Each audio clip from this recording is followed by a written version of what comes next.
Hey guys, long time no see. Thought I would do a quick video for you guys, and just a quick disclaimer. I have had some comments on some of my past videos talking about how, oh, this is like the Wikipedia article, or this is just, I could read this on the internet. Well, yeah, that's how a lot of these cases are nowadays. There's not going to be some missing information that only I can find. And because of that reason, I do list all of my sources in the description box below. So if you want to read any of those, please feel free to do so. I especially wanted to give that disclaimer on this video in particular because I am going to be reading from an article. There is not much information on this case. However, my neighbor sent it to me. Hi, Kathy, if you're watching. She's very into true crime as well. So she sent this to me as like, you should do this one. And I could only find really one article on it, but there's also a podcast episode if you guys are interested in listening to that. I've linked that below as well, the Apple Podcast link. If you don't have an iPhone or anything, I'm sure you could find it elsewhere, but you'll at least have the information on where it is. So the podcast description I'll read first, and then I'll go into the article, which, as I said, is linked below. The podcast states that in January of 2013, 72-year-old Joanne Brownlee was missing from her Colorado home. Because she was blind, there was concern that she may have wandered off or gotten lost. Her purse was found at a local restaurant. After a brief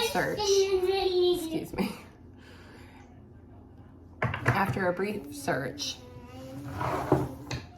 her body was found in the crawl space under her home that she shared with her daughter.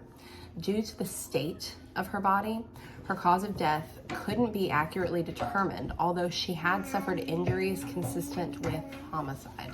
I'm trying to say this quietly, even though my 1.5-year-old does not know what these words mean. The one person who might be able to help answer questions, Joanne's daughter, isn't talking. That's caused a rift between her and her brother David. David discusses his mother's case and his frustration with his sister. And that is what the podcast goes into. So I do recommend that if you guys are interested in listening to that. Now I'll go on to the article that is written. Quote, "She did her best," is what her obituary read. Her son, now nearly 9 years after her death, which is when this article was written, 2021, this year, is still looking for answers. Pushing up the heat to nearly a decade-old cold case, David Brownlee opened up to local ABC affiliate KRDO on Thursday about possible leads that he claims investigators appeared to have left by the wayside. "How did it happen?" he asked out loud in an interview. "Was it just a moment of violence? That's kind of puzzling thing for me still. The puzzling thing for me still." Originally a missing persons case, Joanne Brownlee's disappearance and brutal death have captivated true crime podcasters in recent years. Police in the city have refused to comment and insist that the investigation is still active. But David Brownlee says he's never ever been told about a possible suspect or person of interest in the case. Suspicion started when the deceased woman never showed up to a family gathering in January 2013, according to journalist Sydney Stell. But she wasn't reported missing for quite some time.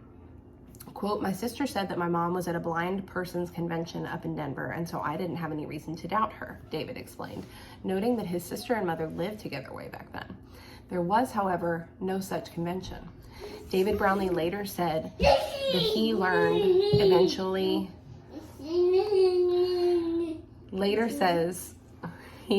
learned eventually marring that initial belief in regret. I apologize. 2 weeks passed, still the son had heard nothing. David Brownlee reported his mother missing, and police quickly found her purse at a fast food joint just miles away from her home. The victim's corpse soon turned up thereafter. According to the Gazette, her body was found stuffed in the crawl space underneath her own home, decomposing and covered in dirty laundry. Multiple ribs had been broken. She was covered in bruises and scrapes. The muscles of her neck had bled on the inside. The victim's face was wounded as well. A coroner's report chalked the long blind woman's death up to homicidal violence. The son's frustration with the lack of details provided by authorities has been a long part of the story. Quote, "I don't know what's going on with the police and the DA," he complained to the Gazette in November 2013, "but apparently they don't have enough to make an arrest. I just wish they would open up and share what they do or don't know." David Brownlee says his sister was initially questioned by police, but stopped cooperating and then moved away. He sold the house in May 2013, and the property has since changed hands at least once again. In his interview with KRDO, he said his mother and his sister would sometimes argue. Back in 2013, David Brownlee was all but dumbfounded as to how his sister was unaware of the dead body. And now Debbie Brownlee is allegedly nowhere to be found. Quote, "I lost two people," he said KRDO. "I lost my mom, and then I lost what I thought was a good relationship with my sister." Blind for a decade because of glaucoma, the puzzled man described his mother as a homebody back in 2013. Quote, "She didn't like to go out a whole lot, except with friends on occasion," he explained to the Gazette. "It was just hard for her to move around, which is why we only took her around on occasion. I just would like to know what happened," the grieving son said in his recent interview, acknowledging he may never get that answer. Joanne Brownlee's obituary continues. "She had her dreams falling in love, being in love, and living a life of love, having a family of 5, house, dogs, the singing birds, and doing her artwork. Life had seemed fulfilling, a family of," oh, someone else is saying a family of 4, "dogs, house, birds, singing about life. Then 4 turned to 3. She loved us as much as she did her best, loving us live life. Explore and dream, never casting a shadow on us, of living her dreams through us. She did her best, loved us in action." I apologize, it's written very out of order. "Investing herself in us, said the words to reassure. She did her best, and God is pleased, facing many a demon which strived to tear her down. She no longer faces these shadows. She is enjoying her Father's love now, doing the artwork she loves, singing with the angels and the birds above." So this is still a case that is unsolved, obviously, but I have my own personal suspicions, being as there's only one person who might have known and who lied about where she was. But I can't say, obviously, what happened. Hopefully something will come of this. Maybe the podcast will get some traction, as these things sometimes do, and then there's more fire behind the case for it to be solved quickly. So I do hope something like that will come for this family so that they can get some relief. Again, this isn't something that I went and discovered on my own. This isn't some new evidence in the case that I have and nobody else has. That's not really going to happen. The biggest thing where that did kind of happen was the Jeremy Wade Dell case, because I couldn't find any videos on it. So I pulled the police report and I was able to share that information. But that was elsewhere on the internet. Like, you could find that information elsewhere. So that's how a lot of these things are. If a case is active, I can't get the police report. And if a case is like a cold case, sometimes I can, sometimes I can't. It depends on the state. But a lot of times, most of that information is already public. And if it's not public, it's because they don't want to give away a determining or key piece of evidence that can help use them to identify somebody, if that makes sense. Sometimes they'll hide something, and then someone will say, well, this person had a tattoo or something, something identifying in the case that they don't want everyone to know, because they don't want everyone just like using that evidence and pointing it at different people. They kind of want to have this secret weapon. So that's why a lot of these things aren't like, I can't just get all this information on the case that isn't on the internet. But some people, also, as opposed to researching it themselves or reading it themselves, they like to just hear it, spoken. I know I do a lot. I like to just hear other people tell the story. So that is a lot of times what I'm doing with my videos. And I apologize that today there was obviously a kid in the background.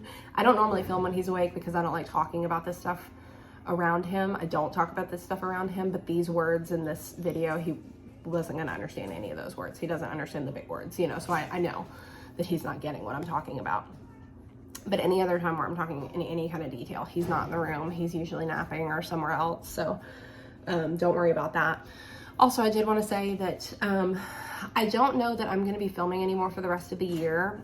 It's already November, so don't panic. That's just me skipping a video or two maybe. But if I do upload, it'll just be like a bonus video for you guys. It'll be the same content, but I just wanted to make you aware that way in case you don't hear from me until like January. You're not like, oh, is she done? No, I'm not done.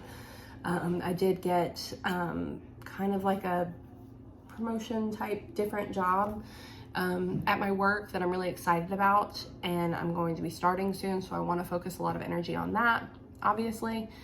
And it's the holidays. It's a busy time of year for anybody. So this may be my last upload until January.